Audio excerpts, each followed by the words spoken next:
Hi everyone, Kuri here. I'm doing a video today about angels, kind of like an Angels 101. A lot of people have been asking me different questions about angels and guardian angels and deceased loved ones, so I kind of wanted to clear the air and talk to you about the different types of angels there are.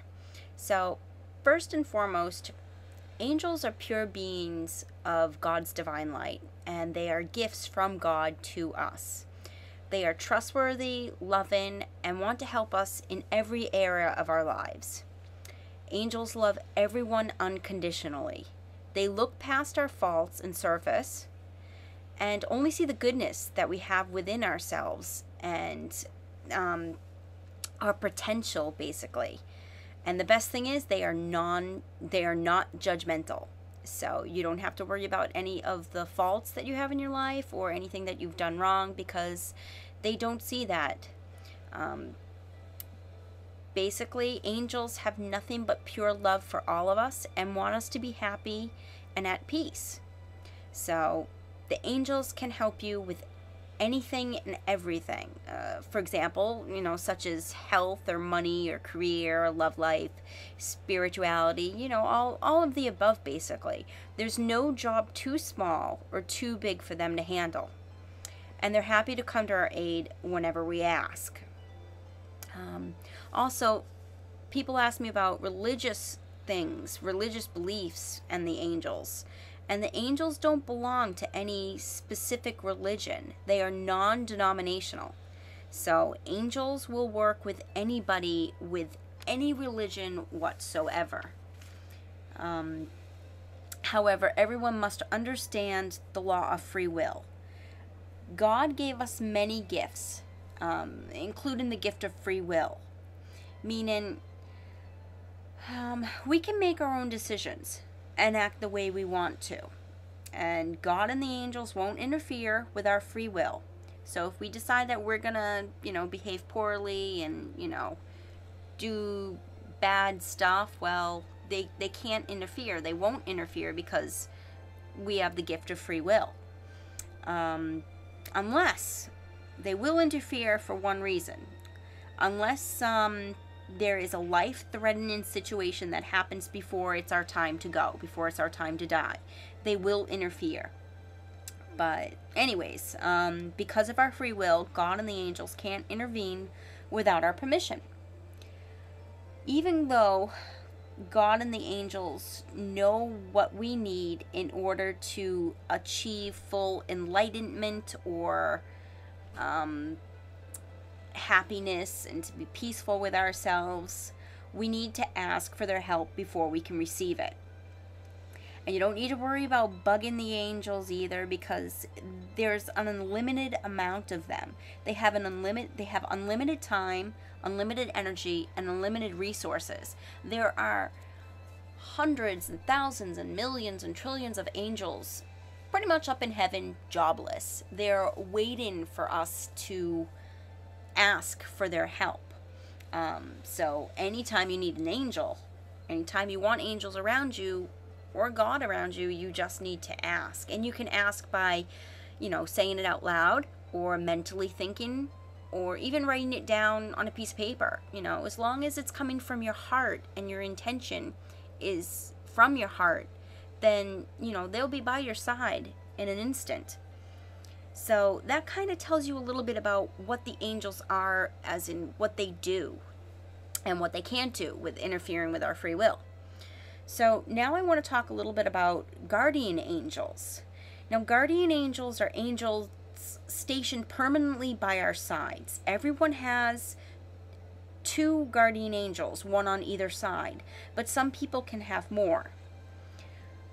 Also, if you want more, you just have to ask and you will receive. So if you want more guardian angels by you, all you have to do is ask, and boop, they're going to be there. Now, guardian angels are non-human celestial entities sent from God.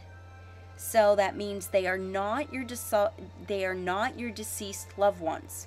Our deceased loved ones, such as family members or friends, like all people, they have, they have egos. even though they might mean well with their guidance isn't as pure or trustworthy as our guide, or as the guidance of our guardian angels are. That's why our deceased loved ones are known as spirit guides. They're not known as guardian angels, even though sometimes they might act like our guardian angels, protecting us, keeping us from harm, the little conscious that we, the little voice in our head that tells us don't do that.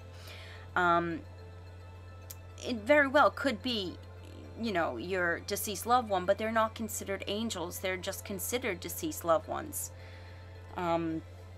So the other thing is when we pass, we leave our physical body behind here on earth, obviously, but our spirit goes to the next plane.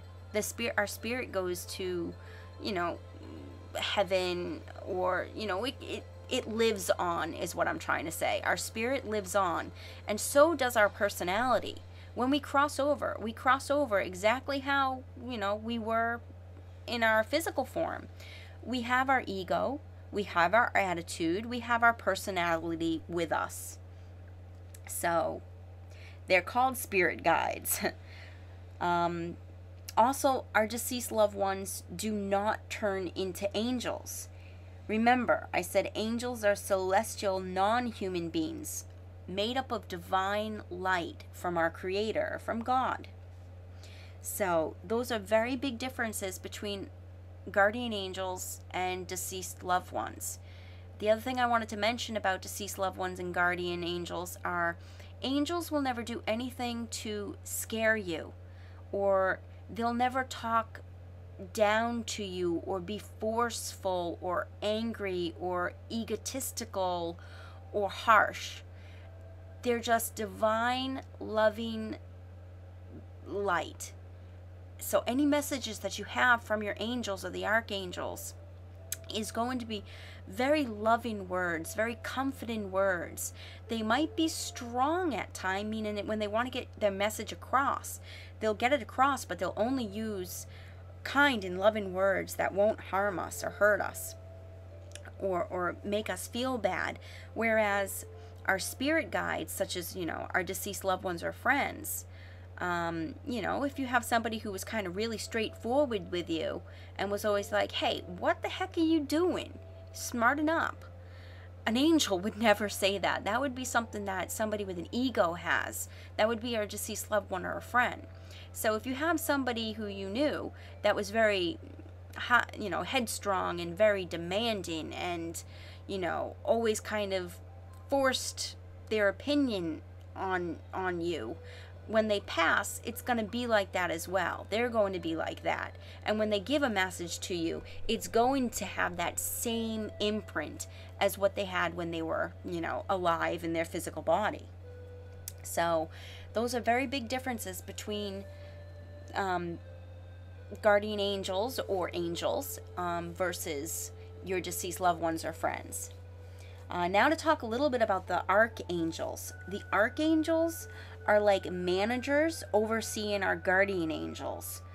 The archangels are very large, they're very loud, and powerful, more powerful compared to our guardian angels. They're celestial beings that are extremely loving and egoless. So even though I said that they are very powerful and they are very loud with loving words, meaning our guardian angel might whisper stuff to us. Like, for example, if we want help with, let's say, a financial move. Let's say we want to open our own business, establish our own business. And we ask our angels, angels, do you think it's a good idea for me to start my own business? And you hear a little whisper of a, yes, I think it's a wonderful idea. That might be, your guardian angel. Now, if an archangel was saying that to you, the archangel would clearly say, yes, I think that is a wonderful idea. Go for it. It's more of a powerful message, and it's louder, it's clearer. Those are some differences between the angels or guardian angels versus the archangels. They're just stronger. They're more powerful celestial beings. Many people also ask me how many archangels are there. And my answer simply is it depends on your religion and your upbringing with that religion. For example, the Bible, some versions of the Bible only name 2 archangels, being Archangel Michael and Archangel Raphael. Other versions of the Bible, they name 4 archangels, adding Uriel and, oh boy, Archangel Uriel and I don't remember the other one. My bad. But the ancient Jewish texts, they name 15 archangels. So really it depends on, your religious background and your upbringing about how many archangels, there are and what you believe in. Personally, I work with, I see, I hear, and I talk to 17 of the archangels. So it depends on, your background. So just to kind of give you the names of the angels that I work with, the 17 archangels that I work with is Archangel Ariel, Archangel Zariel, Archangel Shemuel, Archangel Gabriel, Archangel Hanel, Archangel Jeremiah, Archangel Jophiel, Archangel Metatron, Archangel Michael, Archangel Raguel, Archangel Raphael, Archangel Raziel, Archangel Sandalphon, Archangel Uriel, and Archangel Zadkiel.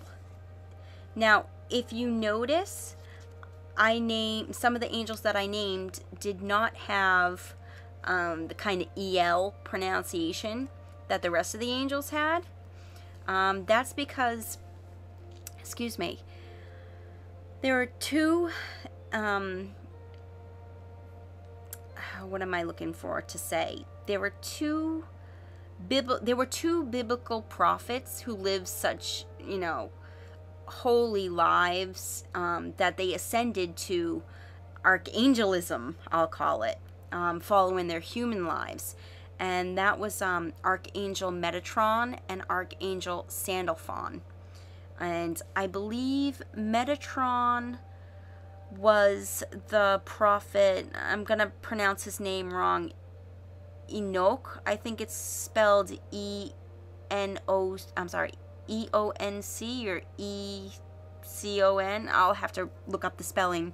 But the other prophet who changed into Archangel Sandalphon was the prophet Elijah. So just because of all of the very, very, very spiritual things that they had done, God actually made them into archangels. But those were the only human beings that walked, earth as a human that became angels. Every angel ever has only been, a non-physical celestial being from God. So those are the biggest differences with angels and deceased loved ones again. Now, the last thing I want to talk about is earth angels, or incarnated angels.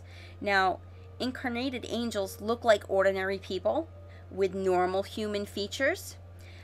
These angels usually take a physical form temporarily, just long enough to perform a heavenly act. However, there's a big however, some angels live entire lifetimes as humans when situations require long-term angelic help. For example, these earth angels are here to bring love or peace in the world, or to help bring goodness. Also, earth angels sign up for this job, and they're in it for the long run, basically. Before we're born, or before these angels decide to be born into a human body, I don't want to say sign a contract, but they kind of sign up to do this. They know what the mission is. They know what they need to do. For example, if you're an angel of romance, or let's say you're an angel of love, these angels decide that they're going to be born into a human body, and for their lifetime they show love to the world, or there may be a specific soulmate for a person. It's probably easy to explain, showing the love to the world.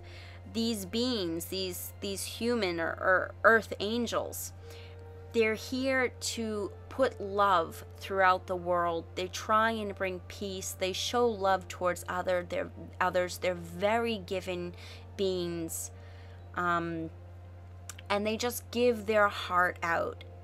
And a lot of them do become light workers or healers. So, they're here for humanity, I guess I should say. So most of the time, they're trying to do what God wants. God wants, us to be happy and peaceful, and wants us, to just be the divine, shine with our divine light that we have in us. These earth angels, their mission, I should say, is to help us to bring that peace within ourselves. And once we have that peace within ourselves, the earth will have that peace. And maybe there will be world peace. But that's basically the biggest job for the earth angels, and there's many of them out there. A lot of earth angels I have read, because I've been studying about this. A lot of the earth angels do have some sort of I don't want to say problems, but for lack of a better word, problems with stuff like ADHD, or they have medical problems.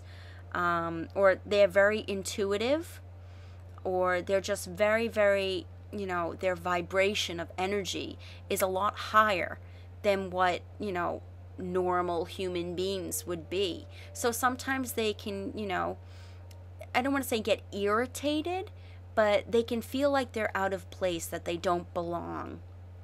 And it can be hard for them, but they're so giving and they're so loving that they tend to put other people in front of themselves. But they're spectacular, basically. And those are pretty much, those explain a few things about the angels and some of the different angels. There again are many more different types of angels. There are actually 9 choirs or branches of angels. Too complicated that I'm not really going to get into, but the 9 types or branches of angels are seraphim, cherubim, thrones, dominions, virtues, powers, principalities, the archangels, and the guardian angels. But I wanted to discuss the guardian angels and the archangels in this video because they're the closest to Earth. The other angels are closer to God, and their light is in tune with God. Not saying that the other angels aren't in tune with God, but they're more up in the heavens, I guess I should say, while the archangels and the guardian angels and the earth angels obviously are directly close to Earth and to all of us. So that's what my video was about this time. I hope you all enjoyed it. If you guys have any questions whatsoever, feel free to send me a message privately if you just want it between you and I. You can also post something on the wall or comment on this video post. That's it, I guess. So I hope everybody enjoyed this video. Love and light. Namaste.